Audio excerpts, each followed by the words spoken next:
Hey, what's up, people? How are you? I hope you are doing well. Welcome back to my channel Skillix. In this particular video, I will be discussing about the contributions of Peter Drucker in the management. In the last few videos, I have already discussed the contribution of F.W. Taylor, Henry Fayol, and Max Weber. So in this particular video, the contribution of Peter Drucker will be highlighted specifically in the modern management. So let us start this lecture.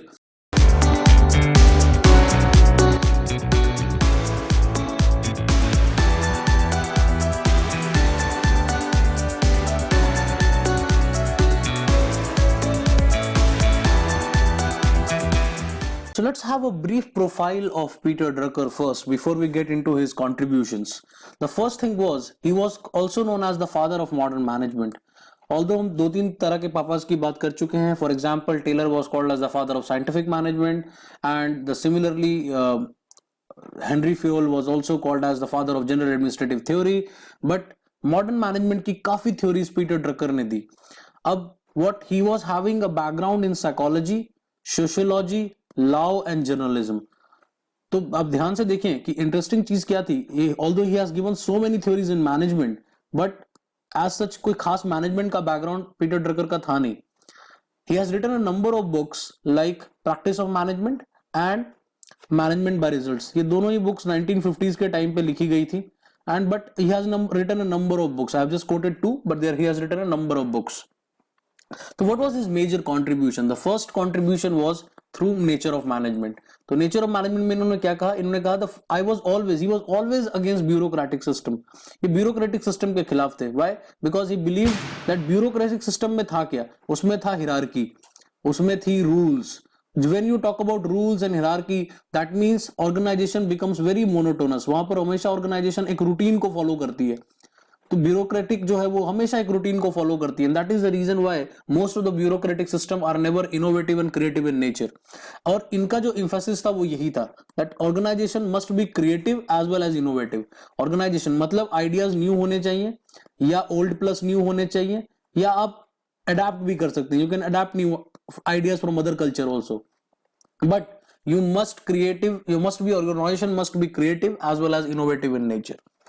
Next thing was, he said कि manager, पहले जितनी भी theory आई उन्होंने कहा manager के पास skills होने चाहिए, manager के पास टेक्निक्स होनी चाहिए.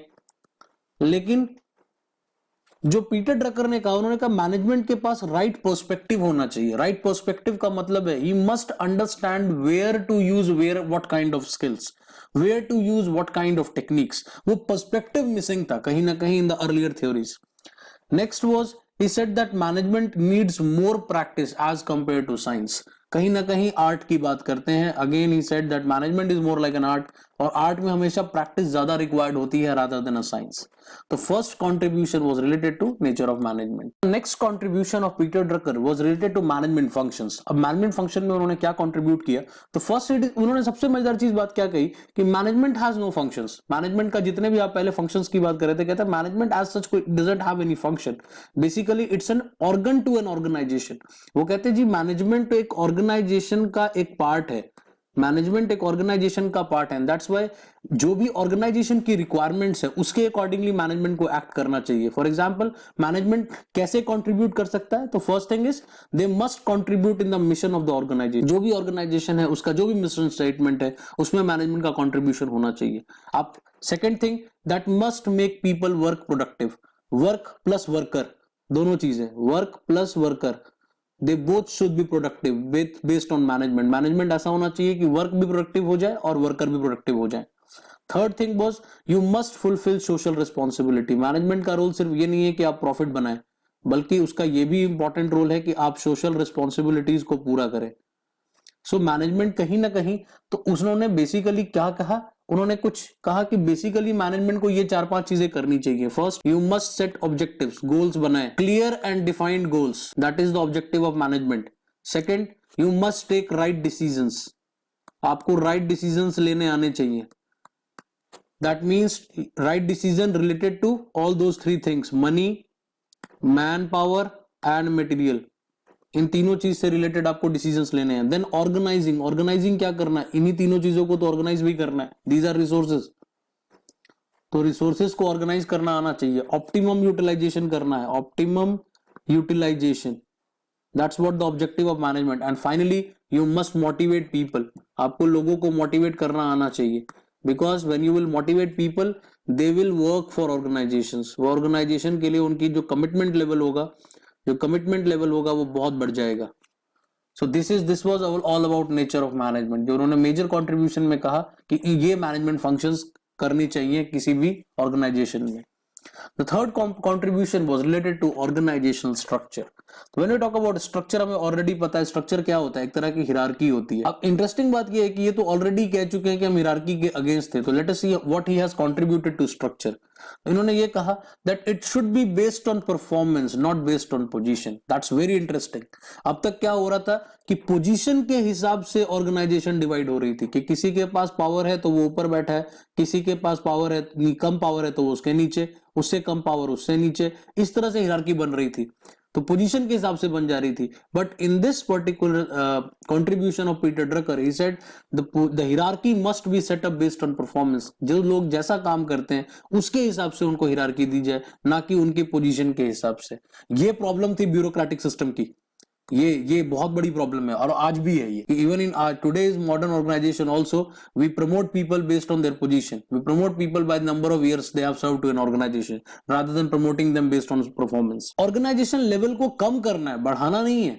इंपॉर्टेंट पॉइंट कि अभी क्या हो रहा था, ज्यादातर ऑर्गेनाइजेशन क्या समझ रहे थे कि हिरार्की जो है और जितना ज्यादा लेवल्स होंगे उतना बेहतर होगा. नहीं, this is not the right model. The right model is the lesser the number of levels of organisation would be, उतना बेहतर होगा. तो लेवल्स क्या है? ये लेवल्स हैं. When you dividing the organisation into hierarchy, तो उसके हिरार्की को कम करना है, ना कि बढ़ाना नहीं है. तो उन्होंने 3 चीजें बेसिकली हाईलाइट की. वो कहा कि there should be activity analysis. Activity analysis मतलब करना क्या है, what need to be done.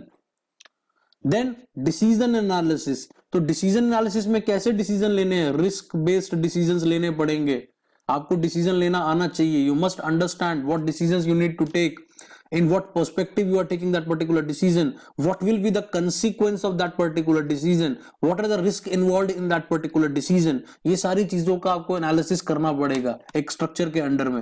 And then you need to understand relationship analysis. Relationship analysis means coordination. आपको कोऑर्डिनेशन आनी चाहिए. कोऑर्डिनेशन का क्या मतलब है कि एक्टिविटीज कैसे ज्वाइंट हो रही हैं, ए से बी कैसे कनेक्टेड है, बी से सी कैसे कनेक्टेड है, क्योंकि अगर एक्टिविटीज कनेक्टेड होंगी तभी रिलेशनशिप एनालिसिस सही होगा. तो ऑर्गेनाइजेशन स्ट्रक्चर में उन्होंने क्या बातें की, what need to be done, what kind of decisions you are taking, and how you are coordinating the different activities through relationship analysis. So this was all about organizational structure. Next contribution and very important contribution was federalism. Federalism इतना important है कि हमारे constitution का base भी federalism ही है. लेकिन ये theory सबसे पहले किसने दी? पीटर ड्रकर ने. उन्होंने क्या कहा? Centralize control in the decentralize structure. When you look at Indian Constitution, जब इंडियन कॉन्स्टिट्यूशन ने फेडरलिज्म को कोट किया था तो क्या कहा था कि एक सेंटर होगा, एक सेंटर की गवर्नमेंट होगी, and then you have different states. हर स्टेट की एक गवर्नमेंट है. कुछ चीजें जो है वो स्टेट गवर्नमेंट देखती है, कुछ चीजें जो है वो सेंटर गवर्नमेंट देखती है. और इसी स्ट्रक्चर को, ये 2 टायर सिस्टम स्ट्रक्चर को हम फेडरलिज्म कहते हैं. सिमिलरली पीटर ड्रकर ने भी क्या कॉन्ट्रीब्यूट किया कि टॉप मैनेजमेंट होती है, then you have middle level management, then you have lower level management. तो कुछ पावर्स मिडिल लेवल के पास हैं, कुछ पावर लोअर लेवल के पास हैं, और जो ज्यादातर पावर्स हैं वो टॉप मैनेजमेंट के पास है. तो आपको करना क्या, you need to set your priorities. आप प्रायोरिटीज सेट कर लो, आप लिस्ट पहले से बना लो that what type of decision will take taken by top management people, what type of decision will be taken by middle level management, and what type of decision will be taken by lower level management. तो ये जो federalism का structure है, federalism मतलब decentralize control in the decentralize structure. I hope it is clear. Next is last and the most important contribution जो आज भी organisation में सबसे ज्यादा फॉलो होती है, that is called management by objectives, MBO. Management by objective में अब इससे पहले क्या हो रहा था, पहले थोड़ा सा इसके बारे में बात कर लेते हैं. Earlier what used to happen is कि ज्यादातर ऑर्गेनाइजेशन में टॉप डाउन अप्रोच था. टॉप डाउन अप्रोच का मतलब था कि ऊपर टॉप मैनेजमेंट गोल को सेट करती थी और बाकी सभी लोग उस गोल को पूरा करने में लग जाते थे. अब for example, if I am working in the middle level management और मुझे लगता है कि मैं टॉप लेवल मैनेजमेंट के गोल से खुश नहीं हूं, लेकिन तब भी मैं कुछ कह नहीं पाता था. I was not able to speak anything, I can not resist. तो MBO ने उन्होंने क्या कहा कि jointly set the goals. Jointly set मतलब मैनेजमेंट और एम्प्लॉइज दोनों मिलकर गोल को बनाएंगे। अगर मैं आपसे ही पूछूंगा कि भाई आप बताओ कि आपका गोल क्या है, आप कैसे गोल बनाना चाहते हो, तो आप अगर खुद अपने से गोल बना रहे हो, मैं खुद कह रहा हूं जी मैं कल से 5 घंटे की पढ़ाई करूंगा, मैं खुद कह रहा हूं कि कल से मैं इस सेमेस्टर में 8 CGPA स्कोर करूंगा, that goal has been set up by me, वो मैंने ही बनाया है based on our own my own efficiency, जैसी मेरी एफिशिएंसी है। तो मैनेजमेंट और एम्प्लॉइज ने मिलकर पहले स्टेप 1 में पहला काम क्या करना है कि दोनों ने मिलकर गोल सेट करना है। देन पीरियोडिक रिव्यूइंग होगा, थोड़े थोड़े दिनों के बाद, वीकली, क्वार्टरली, मंथली आप रिव्यू करोगे उन गोल्स को कि क्या वो गोल सही डायरेक्शन में जा रहे हैं, are you going in the right direction. तो ये काम आपको करना पड़ेगा in the periodic review, that is step 2। Then in the step 3 allocate the rewards. जैसे जैसे गोल पूरा भी हो रहा है, मान लो छोटे छोटे गोल्स भी पूरे हो रहे हैं, तो रिवॉर्ड दो लोगों को। अगर आप रिवॉर्ड दोगे तो दे विल फील मोटिवेटेड। अगर आप मोटिवेटेड ही, हम बचपन से पढ़ते आ रहे हैं, बचपन में हम छोटे होते थे, घर वाले में हमेशा मम्मी पापा क्या कहते थे, बच्चे फर्स्ट करो एग्जाम में, साइकिल ला कर देंगे। तो जब वो हम फर्स्ट करते थे या हम जब उस चीज को पूरा करते थे तो रिवॉर्ड मिलता था, that's why we were motivated to do it again. तो वो थ्योरी उन्होंने लगाई। स्टेप 3 में उन्होंने कहा कि यार लोगों को रिवॉर्ड तो करो, that's very important. And the last one is control if goals are not completed. मतलब अगर गोल पूरा नहीं हो पाया, फॉर एग्जाम्पल जो भी मेरा टारगेट था वो अचीव नहीं हुआ, तो आपको करना क्या है, आपको कंट्रोल करना है। Control means you need to take corrective actions. आपको करेक्टिव एक्शंस लेने होंगे to understand that what we can do if goals are not fulfilled. So these are a 4-step process है, this is a 4-step process of MBO. So these are certain contributions of Peter Drucker in related to nature of management, functions of management, federal structure, organizational structure and MBO. ये 5 contributions थी Peter Drucker को। So with this we have come to an end of this particular topic, that is the contribution of Peter Drucker into management. I hope you like this lecture. If you are liking my videos, kindly subscribe to my channel and also hit the like bell button so that you can get notifications for my channel. We'll meet in the next lecture very soon. Thank you so much.